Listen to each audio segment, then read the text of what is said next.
être là à 9h15. Il arrive à 9h48. Bonjour, ça va? Bonjour. Mais Joey Starr sort de ce corps. Bonjour Théo Christine, vous incarnez Joey Starr pour ce biopic mythique d'un des plus grands groupes de rap français. Ça sort en salle mercredi. Ouais. Vous êtes dedans encore? Non, en vrai, je suis pas dedans, c'est juste qu'on a une longue promo et c'est un petit peu fatigant. Ouais, mais on vous pardonne évidemment, c'est bon, un plaisir de vous avoir ici. On a entendu Pareil. Joey Starr tout à l'heure qui nous disait que vous avez discuté ensemble et qui vous a laissé quand même une marge de liberté. Il n'est pas venu en vous expliquant les choses, il vous a laissé vous prendre au jeu, s'imprégner du rôle. Comment ça s'est passé cette rencontre? Et puis après vous, comment vous avez incarné ce jeu-là? Comment vous l'avez travaillé? Ok, la rencontre, ça s'est passé très rapidement après qu'on m'ait confirmé pour le casting. Il m'a invité chez lui à une espèce de projection d'un de ses projets. Et donc c'est là où je l'ai rencontré, où il m'a directement ouvert les portes. Et tous les deux, vous étiez? Non, il y avait des amis à lui aussi, Ok. mais c'était très festif. Et voilà, on a surtout rigolé. C'était un truc plutôt pour se connaître tous les deux, plutôt que professionnellement ou parler du projet déjà. Et voilà, après, oui, il a eu la bonne distance sur le tournage et même sur toute notre préparation, parce qu'il n'est pas venu tous les jours pour nous diriger, pour vraiment nous dire ce qu'on avait à faire tout le temps. Il nous a laissé travailler tous les deux avec Chandor, parce qu'il fallait qu'on trouve aussi notre connexion et notre rythme de travail.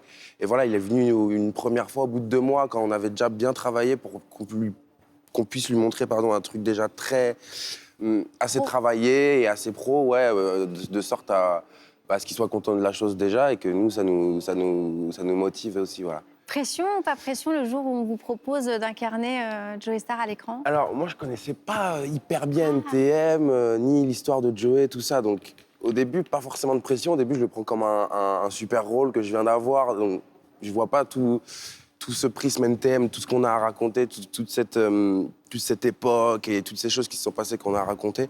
Donc, au début, je m'en rends pas forcément compte. Et après, une fois que je commence le travail et que, notamment, Chandor, qui lui connaissent un petit peu plus NTM que moi dès le début, il me montre la lourdeur de ce qu'on a à accomplir, quoi. Ouais. La tâche. Les attentes Donc, peut-être aussi, et les la attentes pression. aussi, les gens qui nous attendent au tournant, tout ça. Donc, à ce moment-là, il y a une pression qui commence à arriver et on se dit que voilà, faut qu'on y aille tous les deux à 100%, sinon ça marchera pas.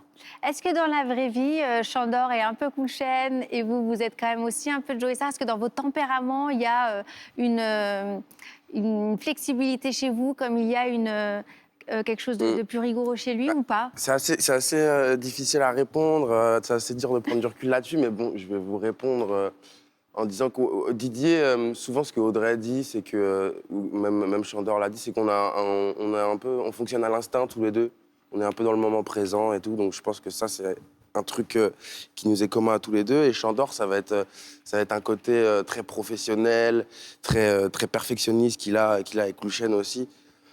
Donc ce serait ces deux choses-là qui nous définissent aussi. Vous avez eu des premières projections. D'abord, est-ce que vous venez je voulais juste savoir, de banlieue parisienne. Est-ce que vous êtes dans la culture urbaine ou pas du tout? Non, pas du tout. Ah, Pas du tout. Je suis né en Vendée. Après, j'ai vécu un petit peu en Martinique quand j'étais petit et je suis resté en Vendée jusqu'à mes 19 ans. Donc vous avez appris à rapper, vous avez appris exactement. à graffer, c'était un univers que vous connaissiez pas? C'était totalement un autre monde pour moi. Mais du coup, j'avais énormément à apprendre, donc c'était hyper intéressant. Bravo, vraiment, l'interprétation Merci est beaucoup. incroyable, on n'arrête pas de le dire, il faut courir dans les salles. Tous ceux qui, comme moi, c'est notre génération, on retrouve la verbe, je veux dire, la réalisation est parfaite, votre interprétation aussi. Il y a eu des premières projections, les fans peuvent être très tendus quand on touche à un mythe comme celui-là. Quelles ont été les premières réactions et comment vous avez géré ça? Ça faisait partie aussi de la pression parce qu'on savait qu'ils nous attendaient. Voilà, c'est 30 ans de carrière à raconter, c'est l'émergence du hip-hop, c'est un truc qui sort de terre et c'est toute une génération à respecter, et même plusieurs générations. Donc non, franchement, à chaque fois qu'il y a des fans, ceux de la fanbase comme on dit, qui viennent à la projection, franchement, ils sont plutôt unanimes pour l'instant. Ils sont unanimes même. Ils nous disent qu'ils ont revécu le truc. Même il y en a qui n'étaient pas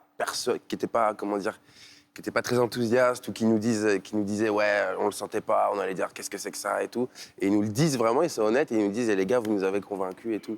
Donc ça fait chaud vous au avez cœur, convaincu vraiment. toute l'équipe. Courez le voir. Merci Théo Christine Merci de vous être beaucoup. levé pour nous et d'avoir répondu à nos questions. Le film sort mercredi en salle, il est fantastique. C'est ça.